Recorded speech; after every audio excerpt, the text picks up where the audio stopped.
सध्या राज्यामध्ये बिबट्यानं प्रचंड धुमाकूळ घातलाय। जुन्नरमध्ये लोक भीतीच्या छायेत जगतायत।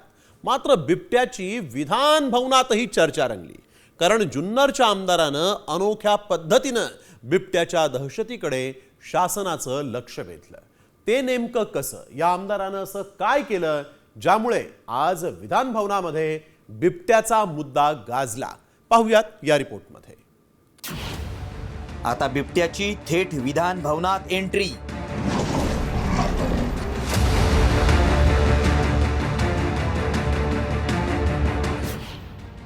जुन्नरचे आमदार थेट बिबट्याच्या वेशात।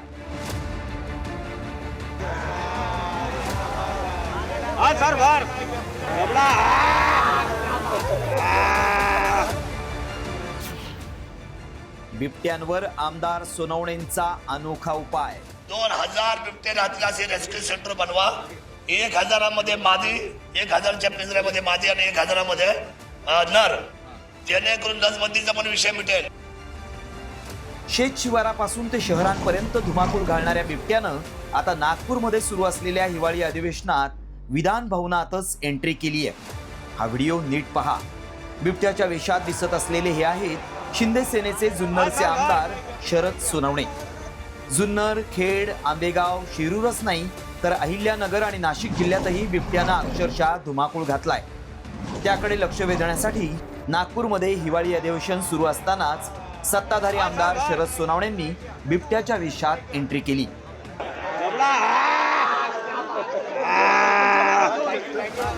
एवढंच नाही तर शरद सोनवणे बिबट्याच्या वेशात थेट विधानसभेत पोहोचले। मात्र तालिका अध्यक्षांनी शरद सोनवणेंना चांगलंच सुनावलंय। आपण आपल्या आसनावर बसा। सन्मान्य सदस्य, असं करता येणार नाही तुम्हाला वेलमध्ये येता येणार नाही। तुम्ही तुमच्या चेअरवर बसा। सन्मान्य सदस्य,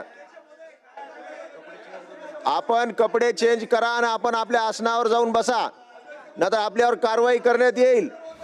वनमंत्र्यांनी बिबट्यांना 1 कोटीच्या बकऱ्यांची मेजवानी देण्याचा सल्ला आमदार सोनवणेंनी केवळ धुडकावूनच लावला नाही तर बिबट्यांच्या जन्मदरावर नियंत्रण मिळवण्यासाठी अनोखा सल्लाही दिलाय। प्रस्तावित जर 4 लोकांचा मृत्यू झाला तर त्याच्या पायी राज्य शासनाला 1 कोटी रुपये द्यायला लागतात।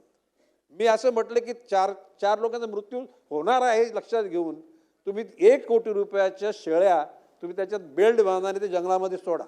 तशा प्रकारच्या शेळ्या, ह्या शेळ्यांचा बचाव तुम्ही करा, त्यांना तुम्ही खाऊ नका। त्या जर त्या ठिकाणी जंगलामध्ये उपलब्ध झाल्या तर ते असलेले वाघ किंवा बिबटे या ठिकाणी इकडे येणार नाहीत, म्हणजे तुमच्या मुलाबालांचं, तुमचं मानवाचं रक्षण होईल। की हात जोडून विनंती करतो, 3 महिन्याच्या आतमध्ये आपण 2000 बिबटे राहतील असे रेस्क्यू सेंटर बनवा। 1000 मध्ये मादी, 1000च्या पिंजऱ्यामध्ये मादी आणि 1000 मध्ये नर, जेणेकरून लसबंदीचा पण विषय मिटेल। तातडीने शासनाने हे अधिवेशन संपायच्या अगोदर कुठल्याही परिस्थितीमध्ये 2 रेस्क्यू सेंटर, एक जुन्नर तालुक्यामध्ये आणि एक अहिल्यानगर मध्ये बनवावं, जेणेकरून हे आता इथून पुढे बिबटे हे तुम्हाला ट्रॅप करून त्याला बेशुद्ध करून त्याची आपल्याला एक आपण काय म्हणतो त्याला ब्लू स्टार ऑपरेशन, आपल्याला अतिशय मायक्रो ऑपरेशन करावं लागेल। एका बाजूला वन विभाग बिबट्याला जेरबंद करण्यासाठी सापळे लावतोय, मात्र सतत लावलेल्या सापळ्यांमुळे बिबट्याही आता हुशार झालाय।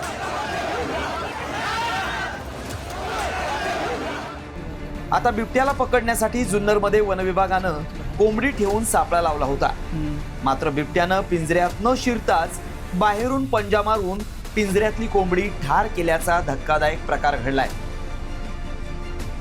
बिबट्यांच्या वाढत्या संख्येला पायबंद घालण्यासाठी बिबट्यांची नसबंदी, रेस्क्यू सेंटरचा उपाय महत्त्वाचा मानला जातोय। मात्र सरकार बिबट्यांवर वैज्ञानिक तोडगे काढण्याऐवजी त्यांना मेजवानी देण्याचा घाट घालतंय। मुळात बिबट्यांना आळा घालण्यासाठी उपायांची तातडीनं अंमलबजावणी करणार की केवळ चर्चांचं गुऱ्हाळ रंगणार, याकडेच राज्याचं लक्ष लागलंय। सूरज मसूरकरसह ब्युरो रिपोर्ट, साम टीव्ही न्यूज, नागपूर। सर